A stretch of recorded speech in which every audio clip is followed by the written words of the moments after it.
എൻ്റെ ജീവിതമാണ് എൻ്റെ സന്ദേശമെന്ന് പറഞ്ഞ ഗാന്ധിജിയെക്കുറിച്ച് വാചാലനാവുകയാണ് Omar Najeemuddeen. Kasargod Kadumeni Holy Family English medium സ്കൂളിലെ വിദ്യാർത്ഥി ഒമർ നജീമുദ്ദീൻ്റെ ബാപ്പുജി പ്രസംഗം കാണാം. നമസ്കാരം. എൻ്റെ ജീവിതമാണ് എൻ്റെ സന്ദേശമെന്ന് പറഞ്ഞ മഹാൻ ഗാന്ധിജി, കുട്ടികളുടെ സ്വന്തം ബാപ്പുജി. സ്വാതന്ത്ര്യ സമരത്തിൽ അദ്ദേഹത്തിനുള്ള പങ്ക് നമുക്ക് വിവരിക്കാൻ സാധിക്കുന്നതല്ല. അഹിംസ കൊണ്ട് എല്ലാ ഇന്ത്യക്കാരും ഒരു കുടകീഴിൽ കൊണ്ടുവന്നു.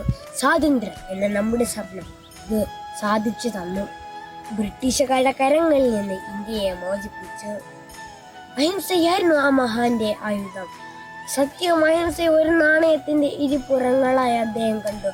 അഹിംസ എന്നാൽ ഹിംസിക്കാതിരിക്കുക മാത്രമല്ല, മറ്റുള്ളവരെ ഒരു വാക്കുകൊണ്ട് പോലും വേദനിപ്പിക്കാതിരിക്കുകയും കൂടിയാണ് എന്ന് ഗാന്ധിജി നമ്മളെ പഠിപ്പിക്കുന്നു. അദ്ദേഹം എല്ലാ മതങ്ങളെയും ബഹുമാനിക്കുകയും ആദരിക്കുകയും ചെയ്യുമായിരുന്നു. യാതൊരു അനീതികളുമില്ലാത്ത സുന്ദരമായി ഇന്ത്യയെ സ്വപ്നം കണ്ടു. അധികാരങ്ങളെ മോഹിക്കാത്ത മനുഷ്യനെ സ്നേഹിച്ച ആ രാഷ്ട്രപിതാവിനെ നമുക്ക് മാതൃകയാക്കാം. നന്ദി, നമസ്കാരം. എന്റെ ബാപ്പുജി കുഞ്ഞുങ്ങളുടെ പ്രസംഗം നിങ്ങൾക്കായി അവതരിപ്പിക്കുന്നത് കേരള വിഷൻ നവകേരള പ്ലാൻ വെറും 199 രൂപയ്ക്ക്.